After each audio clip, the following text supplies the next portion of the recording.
অনিবার্য হয়ে ওঠে বাংলাদেশের স্বাধীনতা। লাখো মুক্তিকামী বাঙালির উত্তাল আন্দোলন, সংগ্রাম ও সশস্ত্র প্রস্তুতিতে শঙ্কিত হয়ে পড়ে পাকিস্তানি সামরিক জান্তা।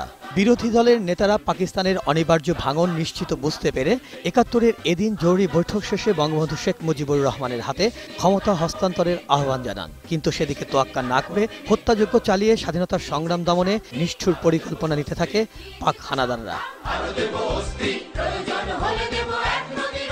মুক্তিকামী বাঙালিও বসে থাকেনি। পাকিস্তানি সামরিক জান্তার নিষ্ঠুর পরিকল্পনা বুঝতে পেরে সারা দেশেই গোপনে চলতে থাকে গেরিলা যুদ্ধের প্রশিক্ষণ।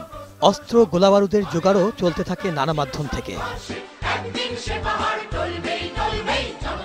জমিয়াতুল ওলামা ইসলামিয়া সংসদীয় দলের নেতা মাওলানা মুফতি মাহমুদের সভাপতিত্বে অনুষ্ঠিত এক সভায় পূর্ব পাকিস্তান থেকে সামরিক আইন প্রত্যাহার, ২৫শে মার্চের আগে ক্ষমতা হস্তান্তর এবং সেনাবাহিনীকে ব্যারাকে ফিরিয়ে নেয়ার আহ্বান জানান। স্বাধীনতা, এই একটিমাত্র লক্ষ্য সামনে রেখে সর্বোচ্চ ত্যাগের প্রস্তুতি নিতে থাকে গোটা জাতি। মিরাজ মিজু, ২১ টেলিভিশন, ঢাকা।